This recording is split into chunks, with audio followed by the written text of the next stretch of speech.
YouTube. I'm here with a thrifted book haul. Yeah, there's a lot of books, so no introduction. I got them from about like 4 or 5 different places, so I'm just going to show you what I got. So first I got Tales from the Bed, a memoir by Jennifer Estes, as told to Valerie Estes. Jennifer Estes had ALS, and this is kind of her story going through that. So that sounds really interesting. I'm always looking for books on disabilities. So that was an interesting one to find. In the same bookstore I also found An Unquiet Mind, a memoir of moods and madness, and this is her, she has bipolar disorder. Here they called it manic depression. But she's also a professor of psychiatry, so I thought that'd be a really interesting look at, and it's by Kay Redfield Jameson, if I didn't say that. So that looks like a really interesting look at mental illness. Then I got The Trouble with Islam Today by Irshad Manji, and this is not, well, it's critical of Islam, but not of, like, but coming from an Islamic person, coming from a Muslim, and how Islam should be reformed. So I thought this would be a really interesting book. Yeah. And then I found Nobody Nowhere by Donna Williams, and this might be a bit dated as well, but it's the extraordinary autobiography of an autistic, it should say person under there. But yeah, it's about a young girl growing up, and she didn't get diagnosed with autism until she was an adult, and she's looking back at her life and thinking like, okay, yeah, this stuff makes sense now. So yeah, that sounded really interesting.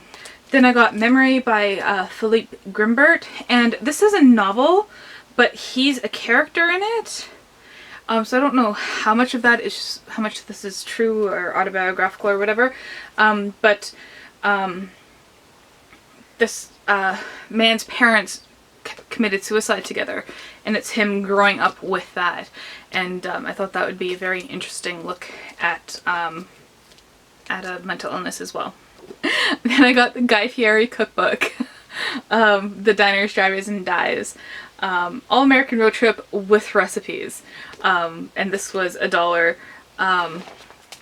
Yeah, so there's the talking about the place, and then there's like recipes in there as well.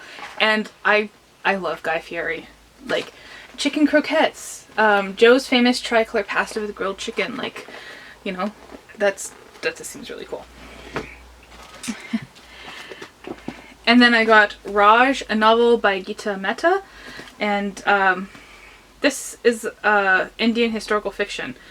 At the heart of her epic is Jaya Singh, the intelligent, beautiful, and compassionate daughter of the Maharaja and Maharani of Balmer. She's raised in a 1,000-year-old tradition of Purda, a strict regime of seclusion, silence, and submission.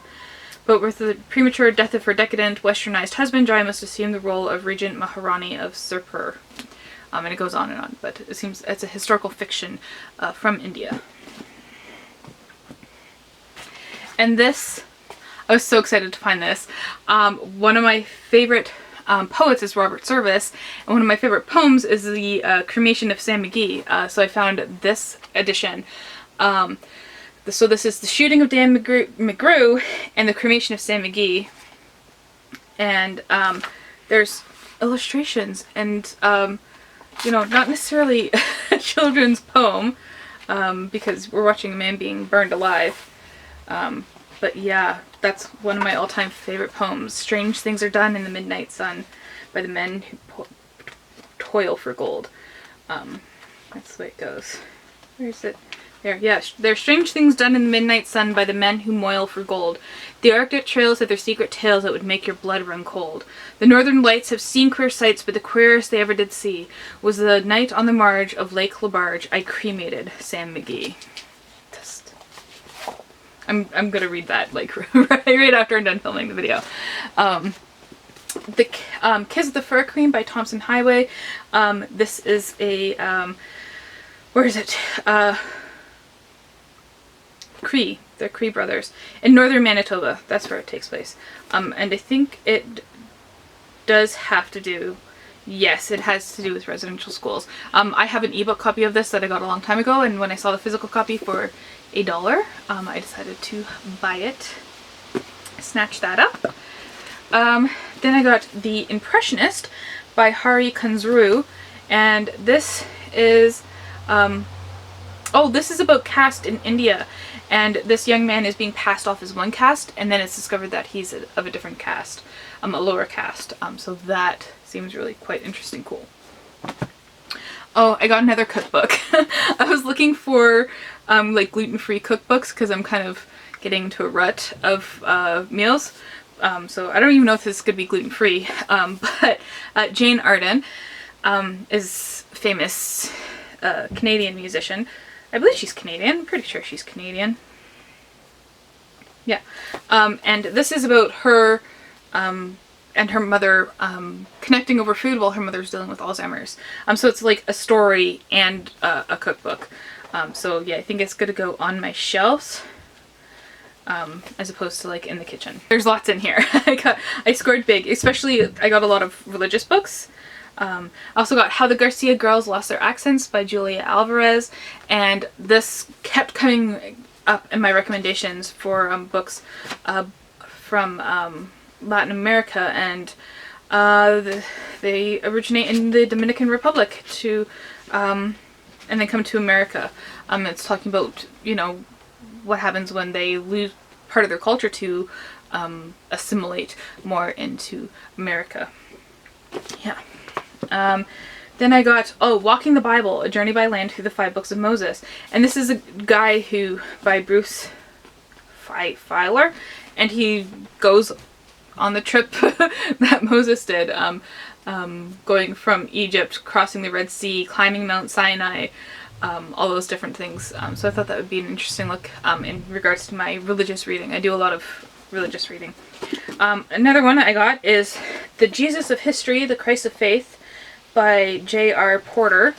Oh, it's got like, oh, like it's like a textbook almost, with lots of pictures and stuff. So I thought that would be an interesting addition. More stuff here. Oh, I Shall Not Hate, a Gaza Doctor's Journey by Dr. Izzeldin Abwalash. And he was a doctor in Gaza, and then his home was bombed on the Gaza Strip, killing 3 of his daughters and a niece. And it's about him working through that, but not coming to hatred of the people who did it, which is really powerful to me. I got Out of the Blue by Jan Wong, a memoir of workplace depression, recovery, redemption, and yes, happiness. And so she was working for, I don't know where she was working for. I don't know if she's Canadian or not. Yeah, I think she's Canadian.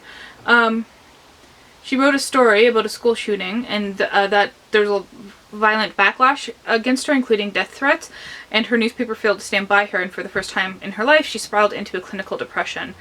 And this is about her dealing with that and working her way out of it. So I thought that was really cool.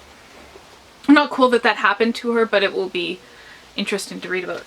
So I did find one cookbook, and it was originally from the dollar store, and I ended up paying only $1 for it. Yes, our dollar stores charge up to $4 for items, but this is gluten, wheat, and dairy free recipes, so I thought that would be interesting to try. Ooh, gluten-free tempura. That is something I am interested in. And then onion soup, blueberry bars, hot oatmeal. So I'm also corn-free as well. These are not by choice, by the way. So hopefully these recipes don't involve corn. I got this massive portable seminary, a master levels overview in 1 volume by David Horton. And this is basically what you learn in seminary school. Oh, someone was reading it and they only got to page 174, or where's the other side of that? Oh, I'm pretty sure they got to 174. Yeah, so yeah, just got a whole faculty list on the back and stuff, and things that you learn in seminary. So I thought that would be interesting, not to maybe sit and go through all in one go because that's huge, but yeah. And then I got The Church of Mary Magdalene, The Sacred Feminine, and the Treasure of Rennes le Chateau by John Markel. And this is about a church in the small village of Rennes le Chateau in southern France that may well hold key to the proof of Mary Magdalene. Yeah. I just thought it would be an interesting look. Why not?